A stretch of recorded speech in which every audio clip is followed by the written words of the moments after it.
इस दुनिया में आने का आपका कोई उद्देश्य है या फिर ऐसे ही बिना किसी वजह के इस धरती पर भेज दिए गए हैं? ये बात तो सत्य है कि इस दुनिया में कोई भी घटना बिना किसी वजह के नहीं होती। जो भी होता है उसका कोई ना कोई उद्देश्य जरूर होता है।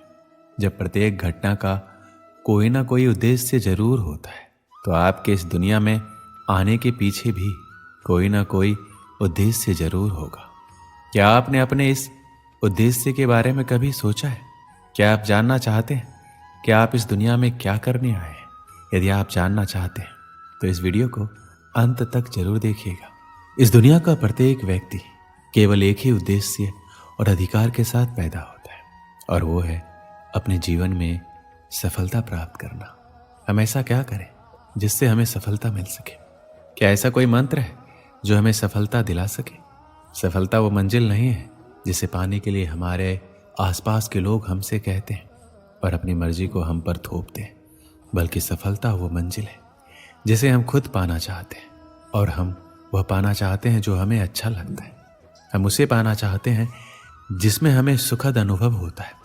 हमारी मंजिल वही है जिसे प्राप्त करने में हमें आनंद का अनुभव हो। अतः आप अपनी मंजिल को किसी दूसरे के बताने से नहीं बल्कि खुद चुनिए।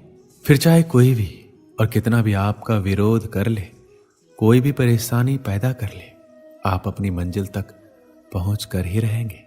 तब आपको कोई रोक नहीं सकता। और अगर बिना मन की सफलता मिल भी गई तो जिंदगी भर खुशी नहीं मिल पाएगी। यदि सफलता को प्राप्त करना है तो अपने मन के सागर में गोता लगाओ और देखो कि आप अपनी जिंदगी में कौन सा रंग भरना चाहते हैं। देखो कि आप अपने आप को किस रूप में देखना चाहते हैं। अपनी इच्छा को, अपने सपने को, अपने मन के आईने को सामने रख कर तो देखो। बिल्कुल साफ नजर आ जाएगा कि आप क्या चाहते हैं। आईना कभी झूठ नहीं बोलता, ना ही कोई शंका पैदा करता है। जो जैसा है बिल्कुल वैसा ही दिखाता है। अपने उद्देश्य को जानो और चल दो अपने मंजिल की ओर, जहां सफलता आपका इंतजार कर रही है। आपको सफलता को प्राप्त करने के लिए समझौता नहीं करना है। दूसरों की इच्छाओं को अपने ऊपर नहीं थोपना है। जो आज सफलता के शिखर पर है तो उसका एक ही कारण है कि उसने वो किया जो खुद करना चाहता था। उसने अपने मनपसंद कार्य को अपना कैरियर चुना। अतः यदि सफलता का प्राप्त करना है तो उठो, जागो और चल दो अपनी मनपसंद मंजिल की ओर। और तब तक मत रुको जब तक सफलता प्राप्त ना हो जाए। अपने खुद के सपने को हकीकत बना दो, ना कि दूसरे के थोपे गए सपनों को हकीकत बनाने की कोशिश करो। क्या आप जानते हैं एक सफल और एक असफल व्यक्ति में सबसे बड़ी समानता क्या होती है और सबसे बड़ी असमानता क्या होती है? दोनों में सबसे बड़ी समानता ये होती है कि दोनों ही सपने देखते हैं, लेकिन सबसे बड़ी असमानता ये होती है कि सफल व्यक्ति तो खुद के सपनों को हकीकत में बदलने के लिए सफलता की ओर कदम बढ़ा देता है, जबकि एक असफल व्यक्ति दूसरों द्वारा उस पर थोपे गए सपनों के बोझ को लेकर उन्हें हकीकत में बदलने के लिए कोशिश करता है। ये बात समझ लीजिए कि अपने मनपसंद सपनों को पूरा करने के लिए कदम बढ़ाने से ही सफलता हासिल होती है, और तभी हमारा इस दुनिया में आना सफल हो जाता है। अपने जीवन के उद्देश्य को पहचानो और सफलता प्राप्त करने के अपने अधिकार को प्राप्त कर लो। श्री कृष्ण कहते हैं, जब सूरज अस्त होता है तो दरवाजे हर कोई बंद करता है, लेकिन जब भाग्य का सूरज अस्त होता है तो भी दुनिया के दरवाजे बंद हो जाते हैं। जब कभी ऐसी स्थिति आए तो आप ध्यान रखना कि सभी दरवाजे बंद हो सकते हैं, लेकिन परमात्मा का दरवाजा कभी बंद नहीं होता, वह हमेशा खुला रहता है। अगर वह एक दरवाजा बंद करता भी है तो अनेक दरवाजे खोलता है। उदासी और दुख में डूबा हुआ इंसान बंद दरवाजे की ओर देखता है और भगवान की कृपा के जो दरवाजे खुले हुए हैं उधर नहीं देखता। जब हम भगवान को भूलते हैं और किसी अहंकार में आकर ये सोचते हैं कि मेरी अकल, मेरी शक्ति, मेरा सामर्थ्य और मेरी योग्यता के कारण ही ये सब संभव हुआ है और मैं अपने कार्यों में सफल हुआ हूं, तो ध्यान रखना, घमंड से इंसान भूल सकता है परंतु फल नहीं सकता, क्योंकि परमात्मा को किसी का अहंकार बर्दाश्त नहीं है। जब व्यक्ति ऐसा करता है तभी चोट खाता है। एक बार महाभारत में युधिष्ठिर के एक सवाल के उत्तर में भीष्म पितामह ने कहा मनुष्य से बढ़कर कोई नहीं। आपको ये जानकर आश्चर्य होगा कि 84 लाख योनियों के बाद हमें मनुष्य से जीवन मिलता है और संसार के सभी प्राणियों में मनुष्य ही सबसे श्रेष्ठ है।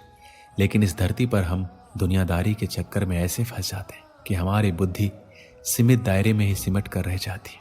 हम सांसारिक सुखों को ही सब कुछ मानकर उसमें लिप्त रहने में ही अपना सौभाग्य और अपने जीवन की सफलता समझते हैं। क्या आपने कभी सूर्य की बिखरी हुई किरणों को लेंस के माध्यम से एकत्रित करके किसी कागज पर डाला है? आपने ऐसा जरूर किया होगा और आपने देखा होगा कि जब हम सूर्य की बिखरी हुई किरणों को लेंस के माध्यम से एकत्रित करके उसे किसी कागज पर डालते हैं तो वह कागज जलने लगता है। जरा सोचिए, सूर्य की किरणें तो हर तरफ है, लेकिन फिर भी लेंस ने ऐसा क्या जादू कर दिया कि सूर्य की किरणों ने कागज को जला दिया। दरअसल ऐसा इसलिए हुआ क्योंकि लेंस को पता था उसका लक्ष्य क्या है। उसका अपने लक्ष्य पर फोकस था। सूर्य की हर तरफ बिखरी किरणें किसी को नहीं जलाती, लेकिन जब वही किरणें लेंस के माध्यम से एकत्रित होती है तो कागज को जला देती है।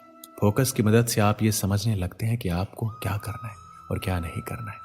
फोकस रखकर काम करने से हर बिगड़े काम बन जाते हैं और आप अपनी ऊर्जा को बर्बाद नहीं करते। अगर आप किसी भी क्षेत्र में ताबड़तोड़ सफलता चाहते हैं तो आपको अपने काम के प्रति समर्पित रहना होगा। जब आप अपने मनचाहे क्षेत्र से जुड़ा कोई काम करते हैं तो उस काम के प्रति समर्पित हो जाते हैं, तो आपको सफल बनाने से कोई नहीं रोक सकता है, खुद आप भी नहीं। एक समय की बात है, एक राहगीर एक देश की यात्रा पर निकला। जब रास्ते में रात हो गई तो वो एक व्यक्ति के घर रुक गया। उस व्यक्ति का नाम था रामू। रामू ने उस राहगीर की खूब सेवा की और दूसरे दिन रामू ने राहगीर को उपहार देकर विदा किया। वह राहगीर रामू की सेवा से बहुत खुश हो गया और दुआएं देने लगा कि भगवान रामू को हमेशा खुश रखना और वह हमेशा दिन प्रतिदिन आगे बढ़ता ही रहे।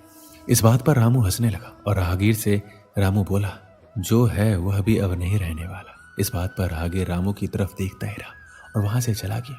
कुछ साल बाद राहगीर रामू के घर आया और देखा सारा धन और सारी संपत्ति सब कुछ चला गया है। रामू एक गांव के बड़े जमींदार के यहाँ नौकरी कर रहा है। वह राहगीर रामू से मिलने के लिए वहां चला गया। रामू ने उस अभाव में भी उस राहगीर का स्वागत किया और झोपड़ी में ही फटी चटाई पर बिठाया। उसके पास खाने के लिए जो रूखी सूखी रोटी थी वह खाने के लिए राहगीर को दे दिया। जब राहगीर वहां से जाने लगा तो उसकी आंखों में आंसू थे और राहगीर कहने लगा कि भगवान तुमने ये क्या किया। तो रामू फिर हंसा और कहने लगा, आप क्यों दुखी हो रहे हैं? ईश्वर हमें जिस हाल में भी रखे हमें खुश रहना चाहिए, हमें धन्यवाद देना चाहिए। सदा समय बदलता रहता है और इतना ही नहीं, ये भी नहीं रहने वाला है। इस पर राहगीर सोचने लगा, मैं तो केवल वैसे ही राहगीर हूँ, लेकिन सच्चा राहगीर तो तुम हो रामू। कुछ साल बाद राहगीर फिर से यात्रा पर निकला और रामू से मिला। देखा तो देखता ही रह गया, सब कुछ बदल चुका था। रामू अब जमींदारों का जमींदार बन चुका था। उसे मालूम हुआ रामू जिस जमींदार के यहाँ नौकरी कर रहा था उसकी कोई संतान नहीं थी। उसने अपनी सारी संपत्ति और जायदाद रामू को दे दी। राहगीर बहुत खुश हुआ और रामू से कहा, अच्छा हुआ वह जमाना गुजर गया, भगवान करे अब तुम ऐसे ही बने रहो। यह सुनकर रामू फिर हंसने लगा और कहने लगा, आपको अभी भी नादानी बनी हुई है। राहगीर ने फिर रामू से पूछा, क्या ये भी नहीं रहने वाला? रामू ने उत्तर दिया, हाँ, या तो ये चला जाएगा या फिर इसको अपना मानने वाला ही चला जाएगा। यहाँ पर कुछ भी नहीं रहने वाला है। अगर कोई चीज शाश्वत है तो वो है हमारी आत्मा, वो है हमारे मन की शांति, वो है हमारे मन का सुकून, और बाकी जो कुछ भी है वो हमेशा रह नहीं सकता। राहगीर ने रामू की बात को ध्यान से सुना और वापस चला गया। जो होता है उसे स्वीकार करो। कुछ सालों के बाद राहगीर उस गांव से गुजरा तो रामू का महल तो है, लेकिन उसमें रामू नहीं है। रामू अब इस दुनिया में नहीं रहा, उसकी मृत्यु हो चुकी थी। राहगीर मन ही मन सोचने लगा, एक इंसान जिंदगी भर कितना दौड़ता रहता है, रोता रहता है, दुखी रहता है। जिन चीज़ों के लिए इंसान तड़पता रहता है, दुखी रहता है, वास्तव में वह चीज़ तो हमेशा रहने वाली नहीं है। वो सारी चीज़ें बदलने वाली है। इस कहानी से हमें क्या शिक्षा मिलती है? हमारी ज़िंदगी में जब भी कोई मुश्किल, तकलीफ या दुख आए तो हमें ये सोचना चाहिए कि ज़िंदगी में इससे पहले मुश्किलें या उलझनें आई, क्या वो हमेशा रुकी? जैसे सारी मुश्किलें आकर चली गई वैसे ये भी चली जाएगी। ये हमेशा रहने वाला नहीं है। इसलिए आपको दुखी में दुख नहीं रहना है, क्योंकि ये हमेशा नहीं रहने वाला, ये भी चला जाएगा। दोस्तों, इस वीडियो में बस इतना ही। मिलते हैं अगले वीडियो में। अपना ख्याल रखिएगा। जय श्री कृष्ण।